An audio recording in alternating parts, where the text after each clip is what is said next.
Assalamualaikum warahmatullahi wabarakatuh.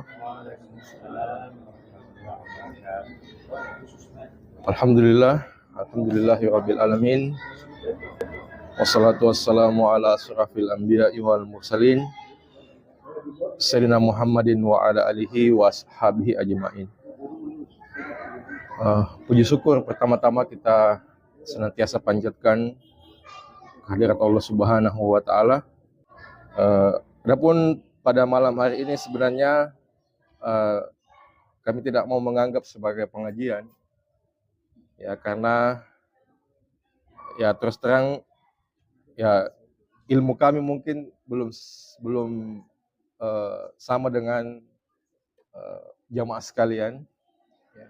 Banyak di antara bapak-bapak yang lebih banyak tahu dari kami, tapi ya karena kesempatan diberikan kepada kami sehingga kami memberanikan diri. Yang akan kami bahas pada malam hari ini yaitu syarat diterimanya ibadah. Tapi kami tidak akan bahas ini secara mendalam, hanya sebatas kritik sosial terhadap dua persyaratan ini. Jamaah maghrib yang dimuliakan Allah Subhanahu wa taala, ya, sebagaimana kita ketahui, syarat diterimanya ibadah itu ada dua. Yang pertama yaitu ikhlas, yang kedua yaitu ittiba. Ikhlas itu artinya semata-mata melakukan ibadah hanya karena Allah Subhanahu wa taala. Ini dinyatakan dalam surah Al-Bayyinah ayat 5. Allah Subhanahu wa taala berfirman, wa ma umiru illa auzubillahi minasyaitonir rajim, wa ma umiru illa liya'budullaha mukhlishina lahuddin. Bahwasanya Allah tidak memerintahkan kepada manusia untuk menyembah kepadanya kecuali dengan ikhlas. Kemudian ada hadis dari Rasulullah SAW mengatakan bahwa innamal a'malu binniyat. Ya, hadisnya agak panjang, intinya menyatakan bahwa amalan itu ditentukan dengan niatnya. Kalau niatnya ikhlas karena Allah, ya maka akan diterima. Tetapi kalau niatnya tidak ikhlas karena Allah, maka tidak akan diterima. Kemudian syarat yang kedua adalah ittiba. Ittiba yaitu mengikuti atau mencontohi daripada Rasulullah Shallallahu Alaihi Wasallam, mengikuti tata cara ibadah daripada Rasulullah Shallallahu Alaihi Wasallam. Di mana ini juga dalam beberapa hadis yang mungkin juga sering kita dengar, di mana Rasulullah Shallallahu Alaihi Wasallam bersabda, man amil amalan laisa lahi amruna fahuwa raddun. Barang siapa yang beramal atau beribadah yang tidak sesuai dengan yang saya contohkan, yang aku contohkan, maka akan ditolak. Dan juga ada hadis mengenai bid'ah yang mungkin juga kita sudah hafal karena sering diulang-ulang. Kullu bid'atin dalalah wa kullu dalalatin finnar. Sesungguhnya setiap amalan yang tidak memiliki dasar atau bid'ah itu adalah sesat, dan sesat itu terpanjat di neraka. Ya, jadi dua syarat ini kita harus jaga, kita harus usahakan agar ada di dalam setiap ibadah yang kita lakukan. Ikhlas saja tanpa mengikuti Nabi, ini juga tidak diterima. Dan juga sebaliknya, mengikuti Nabi tapi tidak ikhlas, itu juga tidak diterima. Jadi dua hal ini harus jalan beriringan. Ya, adapun secara mendalam kami hanya bisa bahas sampai di situ. Yang ingin kami sampaikan adalah kritik sosial mengenai dua hal ini. Yang pertama yaitu mengenai keikhlasan. Ya, ini keikhlasan ini banyak di antara kita yang biasanya tidak sadar, ya,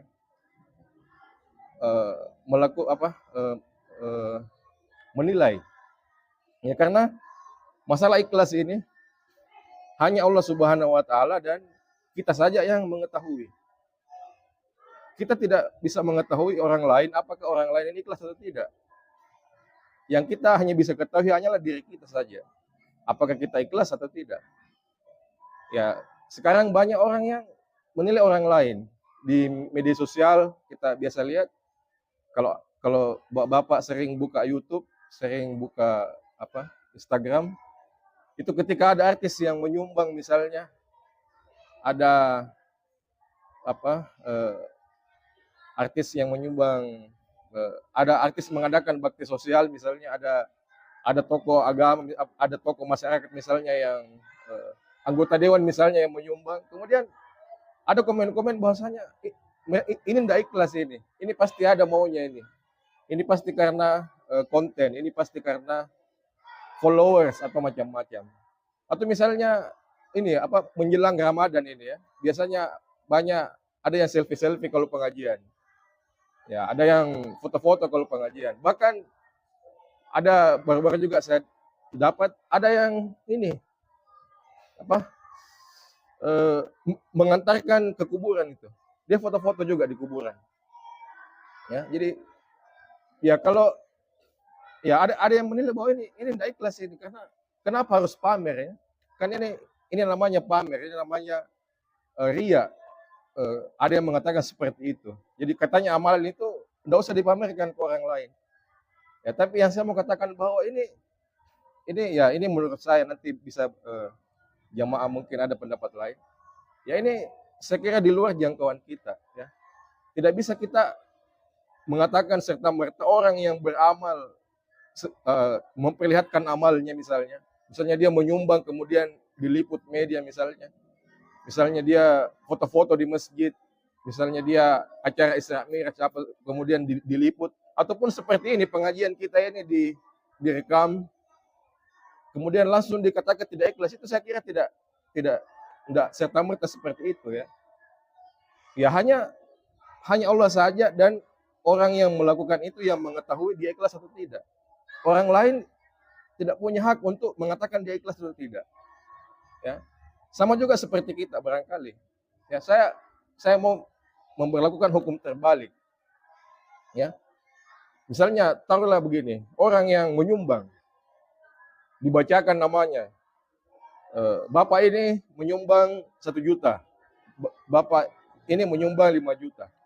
Ya, kemudian pasti mungkin ada terbesit, kenapa harus dibacakan? Kan bukan keamalan itu enggak usah diperlihatkan. Bisa jadi dia tidak ikhlas, bisa jadi macam-macam. Ya, itu menurut saya ini keliru ya, karena kita tidak bisa menilai niat orang. Ya. Dan juga bahkan kalau saya mau kebalikan, apakah bisa kita jamin kita yang beramal, misalnya kita nyumbang masjid misalnya, nama kita tidak dibacakan, apakah kita sudah bisa menjamin bahwa kita ikhlas? Kan tidak juga. Mungkin ada tendensi kita mungkin atau bagaimana. Apakah bisa kita jamin orang yang beramal sembunyi-sembunyi, kita beramal sembunyi-sembunyi, kita juga sudah ikhlas? Saya kira belum tentu ya. Ini kembali kepada individu masing-masing, dan ini saya kira tren yang harus kita hindari, harus kita jauhi, bahwa menilai niat orang lain itu bukan hak kita di situ ya. Mereka mau memperlihatkan amalnya, mereka mau memperlihatkan ini, itu hak mereka.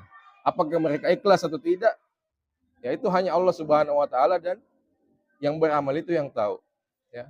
Dan kita sendiri pun sebenarnya juga kita tidak bisa menjamin amalan kita meskipun kita tidak publikasikan. Apakah kita menjamin kita sudah ikhlas? Saya kira itu kembali kepada diri kita masing-masing.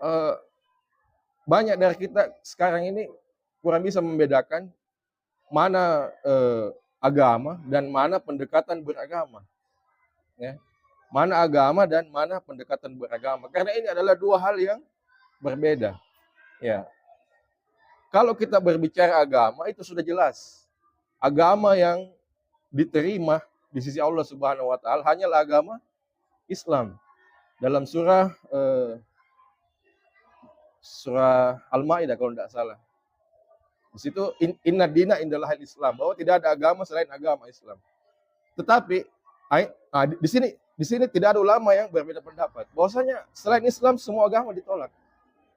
Selain Islam itu kita anggap kafir, kita anggap sesat. Tidak ada kompromi di situ. Ya, ini ulama sudah tutup buku, tidak ada lagi peluang untuk berdebat di situ. Tapi ketika kita berbicara masalah pendekatan agama, ini terbuka peluang untuk berbeda. Seperti misalnya, taruhlah Islam ini kita terbagi-bagi dengan organisasi-organisasi, terbagi-bagi dengan pemahaman-pemahaman. Ya itu wajar ya. Itu wajar, itu adalah bagian daripada pendekatan beragama. Karena sahabat Rasulullah SAW itu banyak. Dan yang melihat Nabi beramal itu banyak, sehingga banyak sudut pandang. Ada mungkin yang melihat Nabi dari depan, dari belakang, dari samping. Nah itu terbuka peluang untuk berbeda. Jadi jangan kemudian orang yang cara pendekatan beragamanya tidak sama dengan kita, langsung kita katakan sesat. Ini yang saya kira tidak bisa kita langsung seperti itu. Kecuali tadi, agama yang hanya diterima adalah agama Islam. Itu sudah jelas. Tapi kalau kita berbicara masalah pendekatan beragama, ya ini kita terbagi-bagi. Ya mohon maaf, saya sebutkan saja. Organisasi dalam Islam ini banyak. Firqah-firqah ini banyak. Ada yang mengatakan pendekatan beragama melalui politik. Ada yang mengatakan pendekatan beragama melalui zikir. Ada yang mengatakan pendekatan beragama melalui dakwah dari door to door. Macam-macam. Ya. Dan ini saya kira sah-sah saja karena ini masing-masing mempunyai dalil, masing-masing mempunyai dasar. Ya. Yang jadi masalah sekarang karena banyak yang tidak bisa membedakan ini agama dan pendekatan beragama. Ada yang menganggap pendekatan beragamanya lah itulah agama. Jadi selain pendekatan beragama yang mereka lakukan, orang yang melakukan pendekatan beragama yang di luar mereka anggap sesat. Sebagaimana hadis tadi, ya, kullu bid'atin dalalah wa kullu dalalatin finnar. Ya, mereka hanya mengatakan bahwa pendekatan beragamanya lah ini yang sama dengan Nabi. Pendekatan beragama yang mereka lakukan inilah satu-satunya yang sama dengan Nabi. Yang lain ini semua tidak sama dengan Nabi, salah. Ini saya kira tidak bisa serta-merta seperti itu karena seperti saya katakan tadi bahwa terbuka peluang untuk berdiskusi di situ. Ya, jangan kita anggap, ya mohon maaf ya saya sebutkan saja, organisasi kita, jangan kita anggap firqah kita itulah yang paling benar. Adalah satu-satunya yang paling benar. Di luar organisasi kita itu semua sesat. Itu saya kira keliru ya. Ini firqah itu bukan agama ya. Ini saya pernah berdebat dengan orang yang mungkin istilahnya fanatik golongan, Pak ya. Saya pernah berdebat dengan orang yang fanatik golongan dan itu dia tidak bisa bedakan mana Islam, mana golongan. Jadi dia anggap golongannya itulah Islam yang ajaran Islam. Ya, jadi ini saya kira harus kita bedakan mana ajaran Islam, mana pendekatan ajaran Islam. Ya, kalau ajaran Islam sudah nyata-nyata. Di luar Islam kafir, sesat. Tapi ketika kita bicara masalah golongan, kita bicara masalah pendekatan beragama, kita berbicara masalah firqah-firqah, ya perbedaan pendapat dalam mentafsirkan ayat, mentafsirkan hadis ini saya kira terbuka peluang untuk kita berbeda dan kita tidak perlu saling menyesatkan. Karena memang tidak ada jaminan langsung dari Allah Subhanahu wa taala bahwa pendekatan kita lah yang paling benar, tidak ada. Tidak ada jaminan langsung. Kecuali tadi bahwa Islam adalah agama yang paling benar, jelas ada jaminan. Tapi apakah ada jaminan bahwa organisasi Anda adalah yang paling benar? Itu tidak ada jaminan. Jadi saya kira dua hal ini, ya ikhlas dan ittiba ini, ya kita harus usahakan, kita harus jaga. Ya apalagi di tengah-tengah era globalisasi, apalagi kita di negara yang Pancasila yang dengan beragam perbedaan. Ya. Masa orang beragama lain kita bisa toleransi, ya dengan agama lain kita toleransi. Kenapa dengan sesama agama kita tidak bisa toleransi? Ini yang saya kira harus menjadi PR untuk kita semua. Bagaimana jangan kita hanya jago ketika bicara toleransi antar umat beragama, umat berbeda agama,